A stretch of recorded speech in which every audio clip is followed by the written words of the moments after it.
My sister ran off the night before her wedding, clutching the hand of a starving artist, chasing love to the ends of the earth, and leaving behind a mountain of trouble and parents on the verge of a breakdown. The alliance between the Vance family and the Caldwell family underpins the lifeblood of both companies. The cost of calling off the wedding is one we simply can't pay. So, as the overlooked second daughter of the Vance family, I was shoved into the breach. The smoke in father's study was thick enough to choke on. He stubbed out his cigarette, voice flat with exhaustion that brooked no argument. Serena, you're the only one who can marry him. Only then will the company survive. I nodded without much expression. Understood. And that was how I replaced my sister and married the man I'd only ever seen on the covers of finance magazines, Lucian. He's the reigning head of Caldwell, decisive and ruthless, a legend in the business world. Rumor says he's ascetic, cold as an iceberg. Throughout the entire wedding he never once smiled, as if he were merely checking off an unavoidable chore. On our wedding night he didn't even set foot in the bridal suite. He simply stopped me outside the study, held out a black card, and said, "Use this for household expenses. The pin is your birthday. I'm flying overseas tomorrow, 3-month trip." He paused, then added, "We stay out of each other's way." I accepted the card obediently and flashed a perfect smile. "Of course, Caldwell. Have a safe flight." Watching him walk away, I nearly jumped for joy on the spot. A husband this ridiculously handsome, richer than entire countries, and perpetually absent, this marriage was basically custom-made for me. My best friend Chloe called while I was spread eagle on a 200-square-foot bed, sheet mask plastered to my face, rolling around in bliss. "Serena, are you okay? Married to that living iceberg? Don't do anything drastic. This isn't a wedding, it's a monastery, and you're the nun who gets to keep her hair." I laughed. Monastery? More like early retirement. Picture it.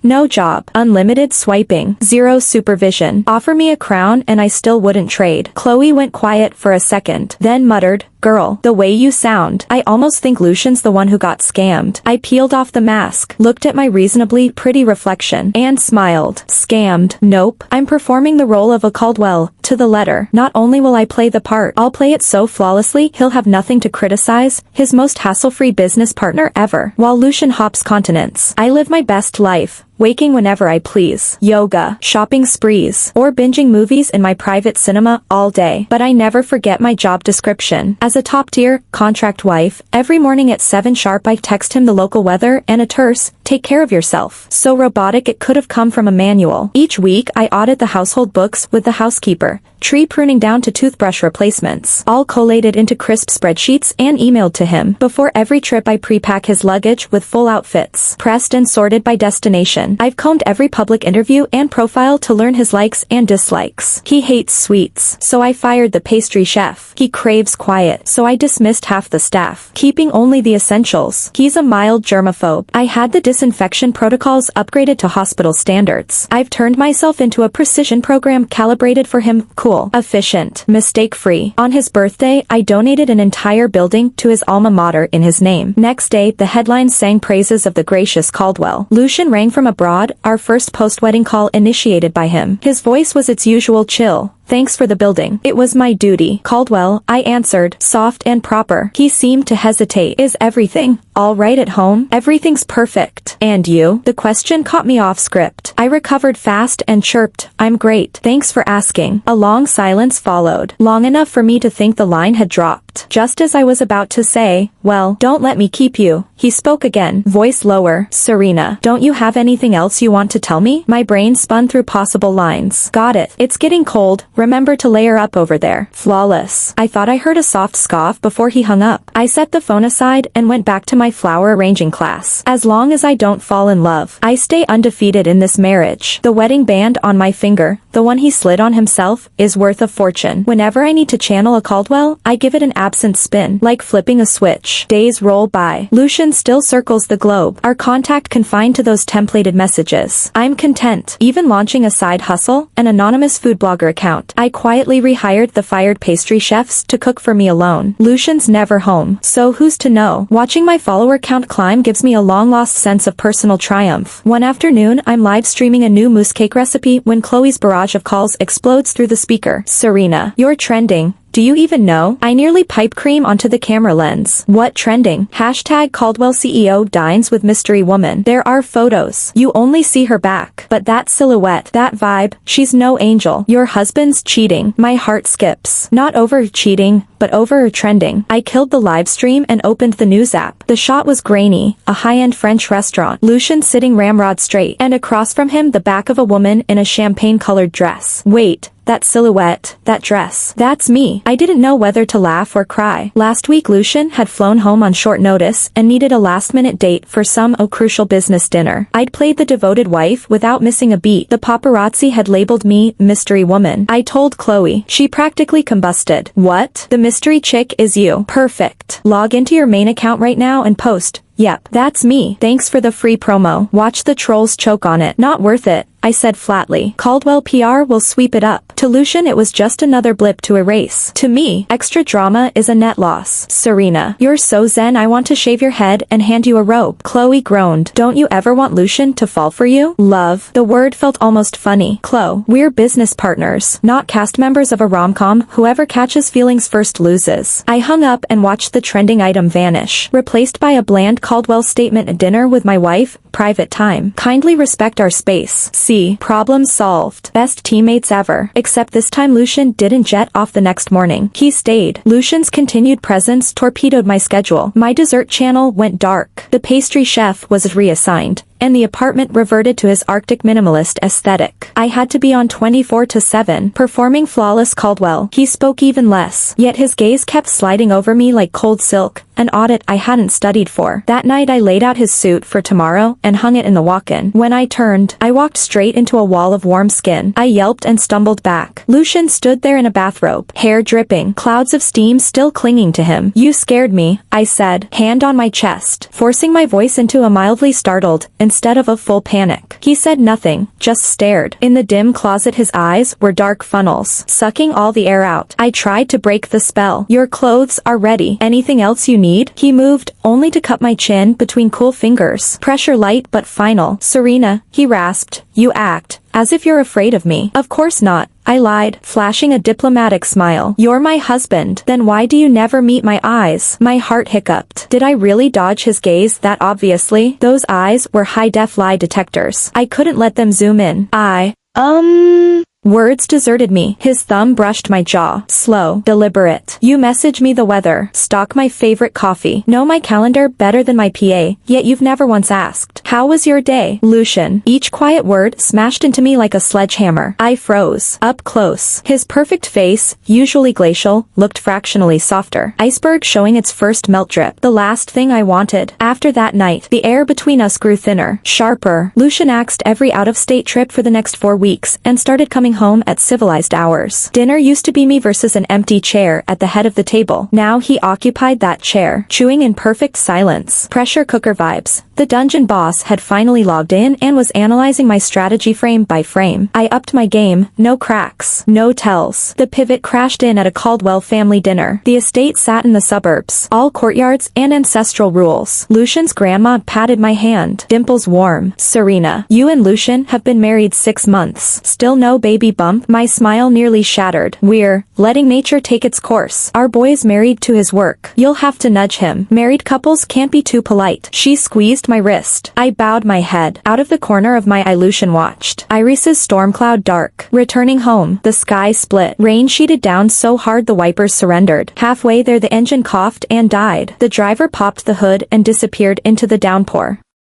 leaving us marooned in the back seat. Water drummed on the roof. The windows fogged into private exile. Don't take Grandma's pressure personally, Lucian said suddenly. I manufactured my practiced smile. Understood, Lucian. The smile seemed to cut him. His brows slammed together. You've got 0 questions for me, he challenged. Such as? Vivian, he answered, tossing the name I thought we'd entombed. My stomach dipped. The smile evaporated. She's your sister, he went on, voice slicing through rain noise. and the woman I was originally officially engaged to. Past tense, I replied evenly. I'm the one wearing your wedding band. End of story. My detonator comm snapped his last tether. He lunged, caging me against the door. Cedar and rainwater engulfed me. End of story, he growled. Eyes a cyclone. In your ledger, this marriage is nothing but a transaction, right? His presence pressed on me like a solid wall. I could barely breathe, forced to tilt my head back to meet his eyes. Does marrying me make you that miserable, that full of regret? His voice was hoarse, laced with a flicker of panic. He probably didn't even notice himself. I stared at the bloodshot rims of his eyes. For the first time I saw something in this man besides ice-cold control. My heart stuttered. The standoff that night ended only when the driver finally got the car running, but something between us had already shifted. Next morning I came downstairs to find Lucian still home. Rare for a weekday. He sat at the dining table reading the paper. 2 breakfasts waited on the table. Come eat, he said without looking up. I hesitated, then slipped into the chair across from him. Over the next few days he tossed every routine out the window. Instead of silently accepting the suit I laid out, he asked, how does this tie look today? After work he brought home a bouquet, nothing pricey, just daisies from the corner florist. He even started eating sweets. That afternoon I couldn't resist baking a mini burnt cheesecake. The moment I slid it from the oven I spotted Lucian leaning against the doorframe. I nearly flung the plate in shock. Caldwell, I thought you hated desserts. He walked over, cut a bite with a fork, and put it in his mouth. His brows twitched, but he swallowed. Trying something new isn't bad, he said, watching his heroic grimace. I almost laughed. He must have read my mind. The tips of his ears turned pink. Maybe this man wasn't so terrifying after all. Chloe's call caught me agonizing over whether to accompany him to an evening gala. So, has your personal iceberg been giving you grief? No, I said slowly. He's acting strange. I listed the odd things he'd done lately. Chloe shrieked so loud I had to hold the phone away. Oh my gosh, Serena. That's not an iceberg. That's a volcano warming up. He's courting you. Dummy. Courting me. I twisted the wedding band on my ring finger. The idea sounded insane, and it made my heart race. Impossible, I croaked. We're in a contract marriage, so contracts can bloom into something real. She sighed theatrically. He's ditching his whole persona. Sugar. Flowers. Throw the man a bone. A bone. What kind?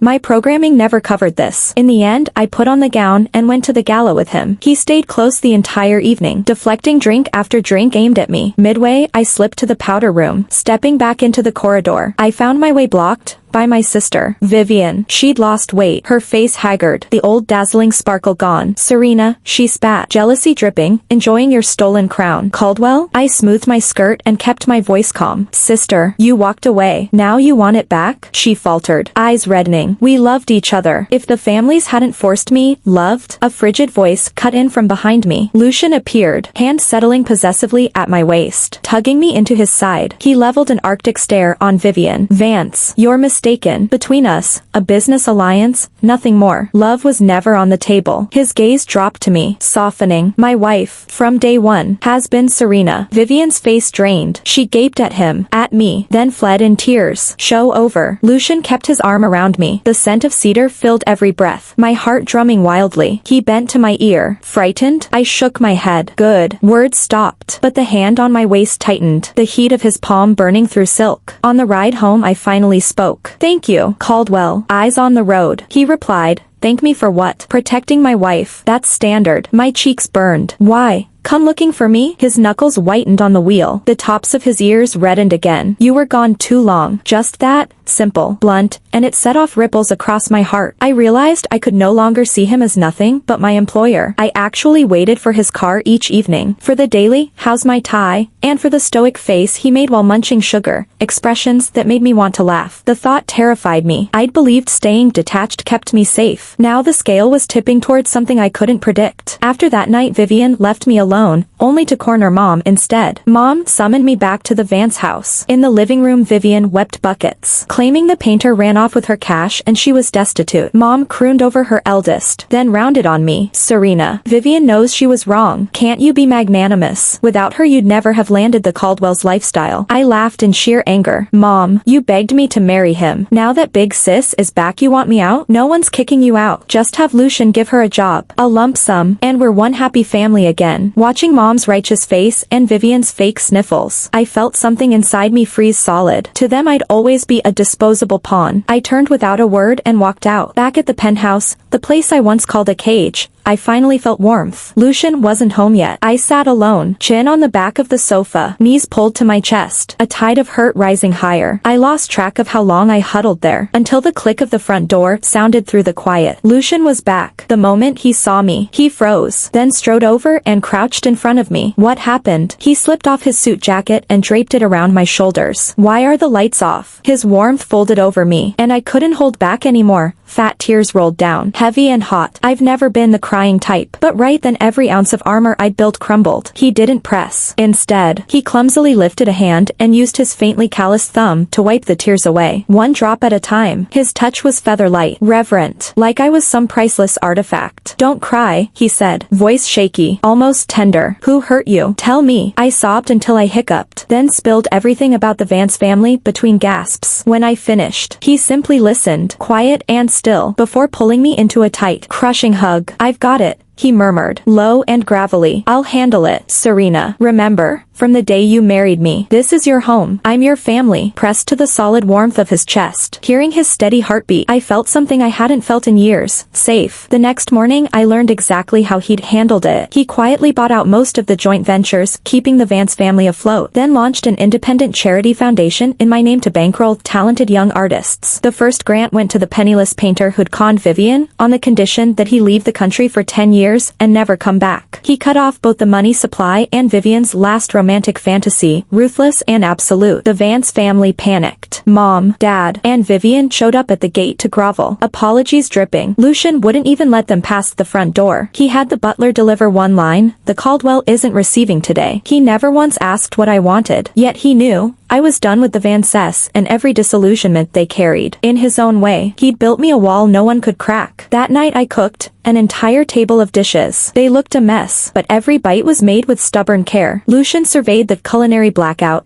lips twitching. He lifted his chopsticks, tasted everything, and somehow said, "Pretty good." I knew he was humoring me, but my heart still turned to syrup. After dinner I brewed him tea. He sat on the couch, tugged me down beside him. "The Vance mess is over," he said, eyes steady. "No one will ever make you feel small again." I nodded, throat burning. "Lucian," I began, first time I'd ever said his full name aloud.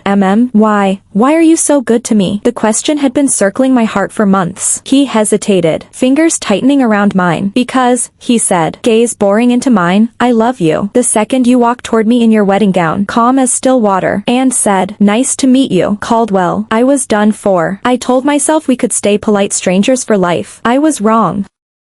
Watching you keep your distance, watching you give me that perfect fake smile, it drove me insane. "Serena, I never wanted a flawless business partner. I want your heart." His confession detonated inside me, looking into the depth of his eyes. I couldn't lie to myself anymore. I leaned in and, while he was still startled, brushed my lips over his. "Lucian," I whispered against his mouth. "Me too." After we laid our cards on the table, everything flipped. Well, everything on my side. Lucian was still Lucian, only now he didn't bother hiding the love or the possessiveness. I, on the other hand, dropped the perfect Caldwell act and let Serena out to breathe. I rebooted my dessert blog. This time I had the most devoted taste tester alive. Whenever I tested a new sweet, Lucian took the inaugural bite, scowling, too sugary, while polishing off every crumb I spoon-fed him. He turned clingy. I'd be mid-live stream and feel a stealth kiss land on my neck. The chat would explode. "OMG, I asked that hubby," while he sauntered off, poker-faced. I complained to Chloe. I didn't marry a husband. I adopted a giant toddler. Chloe wheezed through the phone. "Count your blessings. Half the planet would kill to adopt that particular toddler." Speaking of which, when are you two making a real baby? Lucian beat me to the question. That night he cuddled me, chin on my head, voice muffled. Yen, shouldn't we have a kid?" I tilted back. Why the sudden rush? Grandma's nagging again. He sounded aggrieved. "Plus I want a little girl who looks exactly like you." I laughed. "What if we get a mini you instead?" "That works." He considered it solemnly. "I'll teach him to run Caldwell so I can retire early and stick to you 24/7. Warmth flooded me. I kissed the stubble on his jaw. Deal. 3 months later I charged into his study, pregnancy stick in hand. Lucian was leading a trans-Pacific video call. He didn't flinch. Just told the screen, meeting paused, and rushed to steady me. What's wrong? You're pale. I shoved the stick at him. He stared at the double line for a full 30 seconds. When he looked up, his eyes were glassy. The man who can bankrupt a competitor over breakfast sounded like a little boy. Yen. I'm going to be a dad. I grinned. Congratulations, Caldwell. He crushed me to him, whispering thank you and I love you over and over against my ear. Outside, sunbeams slid across the garden and the breeze felt gentler than silk. I used to think my marriage was a transaction, no heart involved. Turns out the deal handed me the greatest love story I could ever live.